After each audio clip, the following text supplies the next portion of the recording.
नमस्कार मित्रांनो. तर लपंडाव या मालिकेच्या 29 मार्चच्या एपिसोडमध्ये खूप छान ट्विस्ट बघायला मिळतोय. आणि ट्विस्ट असा असणार आहे की कान्हा किरणला भेटायला येतो. कान्हा घरी जे काही चालू आहे ते किरणला सांगतो. आणि कान्हा म्हणतो त्या सरकारचा जो ओव्हर कॉन्फिडन्स आहे ना, फाजील आत्मविश्वास, त्यामुळेच ती अडकणार आहे. किरण म्हणतो कबीर, हा जो तिचा आंधळा विश्वास आहे ना, ओव्हर कॉन्फिडन्स, त्यामुळे तिची माती होईल. राहू देत तिला ओव्हर कॉन्फिडन्समध्ये. ती ओव्हर कॉन्फिडन्समध्ये काहीतरी चूक करून जाईल आणि त्यामुळे सखीला कळेल की तिची खरी आई कोण आहे. कान्हा किरणशी बोलत असताना त्याला एक मस्त आयडिया सुचते आणि कान्हा घरी गेल्यावरती ती आयडिया सखीला सांगतो. सखी हॉलमध्ये सगळ्यांना बोलवून घेते आणि सखी म्हणते, आता मी तुमच्या दोघींना एक प्रश्न विचारणार आहे, तेजस्विनी आणि मनस्विनी, त्या दोघींना. जो कोणी त्या प्रश्नाचं अचूक उत्तर देईल आणि अगदी खरं उत्तर देईल ना, तीच असेल तेजस्विनी कामत. कान्हाला माहिती असतं की सखीची आई ते उत्तर बरोबर देईल, पण सरकारला त्या प्रश्नाचं उत्तर देताच येणार नाही. सरकार घाबरलेली असते. आता कान्हाची अशी नेमकी कुठली आयडिया आहे की ज्यामुळे तेजस्विनी कामत एका झटक्यात ओळखायला येईल, हे बघणंही तेवढंच इंटरेस्टिंग असणार आहे. तर या सगळ्याची सुरुवात कशी होते ते थोडक्यात पाहू. तर मालिकेत आपल्याला असं बघायला मिळतं आहे की कबीरची आजी कारमध्ये असतात. कबीर सरकारच्या घरी काय काय झाले ते सगळं आजींना सांगतो. आजी म्हणतात, म्हणजे म्हणजे ते तेजस्विनीची 2 रूपं आहेत. कान्हा म्हणतो, हो, आणि इतके दिवस मी ह्याच कामामध्ये होतो. सरकारच्या भूतकाळात शिरून तिचा सगळा भूतकाळ मी बाहेर काढला आणि हा सगळा लपंडाव उघडकीस आणला. आजी म्हणतात, म्हणजे देवदत्तला तेजस्विनीने नाही तर मनस्विनीने मारलाय. कान्हा म्हणतो, एक्झॅक्टली. इतके दिवस आपण तेजस्विनीचा सूड उगवत होतो, पण आता तसं करायचं नाही आहे. आता मनस्विनीचा सूड उगवायचा आहे. आजी म्हणतात, ते सगळं जाऊ दे रे, तू सखीची सही घेतली आहेस का? कान्हा खूप भडकतो.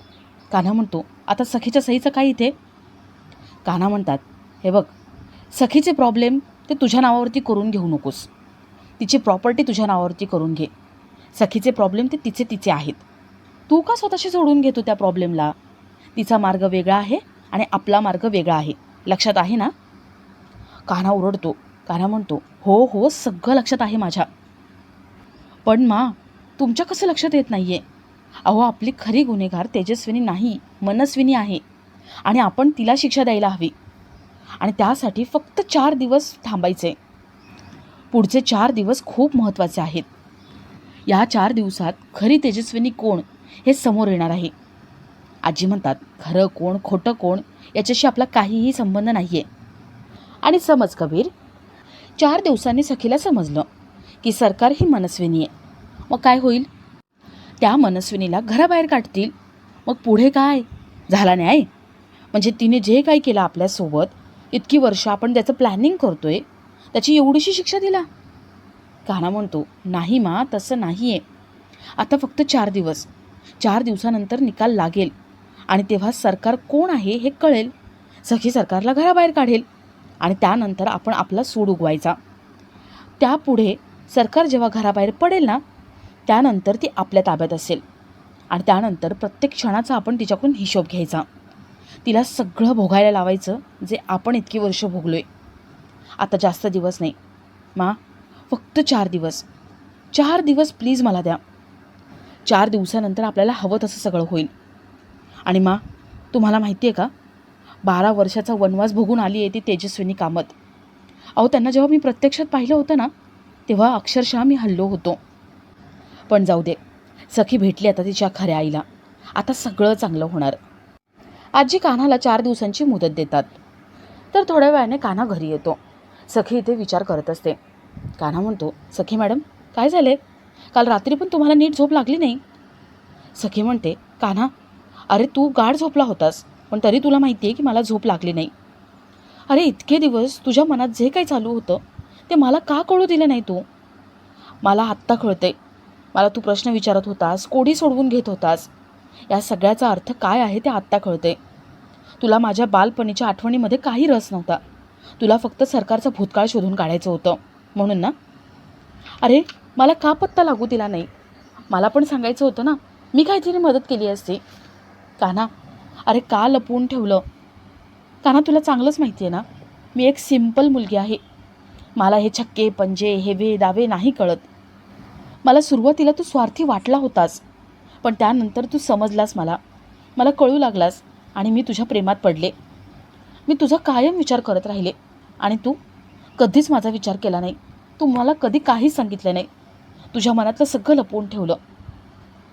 कान्हा म्हणतो, अहो बेबी सरकार, तसं काही नाही आहे. कसं आहे ना, मी तुमच्यासोबत शेअर केलं नाही कारण त्यामागे कारणं होती. काय ना, मला मार्ग दिसत होते, पण ते मार्ग योग्य आहेत की नाही याची खात्री पटत नव्हती आणि म्हणून मी तुम्हाला प्रश्न विचारले आणि नंतर सगळा लपंडाव समोर आलाच. कान्हा गोड बोलून सखीचा सगळा राग घालवतो. सखी म्हणते, यापुढे नो लपवा छपवी, हा काही असेल तर सांगून टाक. कान्हा म्हणतो, नाही, काही नाही आहे. सखी ठीक आहे म्हणते आणि तेजस्विनीला आवरून द्यायला तिच्या रूममध्ये जाते. सखी तेजस्विनीला बाथरूममध्ये घेऊन येते. सखी तेजस्विनीला स्वच्छ आंघोळ घालते, तिचे केस धुवून देते आणि तिचं छान आवरून देते. तर थोड्या वेळाने इथे खाली सगळे नाश्त्याला बसलेले असतात. सरकार तिथे येते, पण कोणीच ती उभं राहत नाही, कोणी तिला रिस्पेक्ट देत नाही. सरकार सगळ्यांकडे रागाने बघते. कान्हा म्हणतो, काय झालं? अहो तुम्ही उभ्या का? बसा ना. अजून निकाल लागला नाही आहे सरकार, तुम्ही बसू शकता, बसा बसा. सरकार काहीच बोलत नाही. कान्हा म्हणतो, ओ आत्ता कळलं, सवय लागली आहे ना, सवय जाता जात नाही ना. अहो असंच असतं, कोणी उभं राहिलं नाही म्हणून तुम्हाला त्रास होतो आहे ना, पण यापुढे कोणीही उभं राहणार नाही. आता चुकूनही कोणाकडून अपेक्षा करू नका, बसा तुम्ही. तेवढ्यात तिथे सखी येते. सरकार सखीची गोड बोलते. सरकार म्हणते, सखी गुड मॉर्निंग बाळा, ये माझ्या शेजारी बस. सखी विचारते, तुमच्या शेजारी का? सरकार म्हणते, अगं ती बाई, ती स्वतःच्या शेजारी तुला बसवून घेईल आणि तुझ्याशी चांगलं चांगलं वागेल आणि मी त्यानंतर कितीही चांगला वागण्याचा प्रयत्न केला तरी तुला संशय येईल, तुला ते सगळं नाटकच वाटेल. कान्हा विचारतो, म्हणजे तुम्ही आत्तापर्यंत काय खरं वागत होतात? सखी म्हणते, सरकार अजून निर्णय झालेला नाही आहे, तुम्ही स्पष्टीकरण का देताय?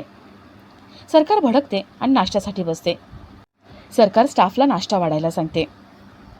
सखी म्हणते, नाही थांबा जरा, त्या आपल्या घरात आल्या आहेत ना, त्यांना पण येऊ दे ना, त्यांच्यासाठी थांबू आपण. सगळे तेजस्विनीसाठी थांबलेले असतात.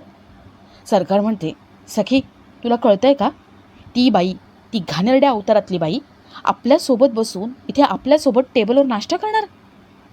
तेवढ्यात तिथे तेजस्विनी येते. तेजस्विनी म्हणते, नाही, मी आले आता माझ्या खऱ्या रूपात. सगळे तेजस्विनीकडे बघत राहतात आणि आपसुकच सगळे तिला रिस्पेक्ट देतात आणि उभे राहतात. तेजस्विनी पुढे येते. परशुरामच्या तोंडातून अचानकच वहिनी अशी हाक बाहेर पडते.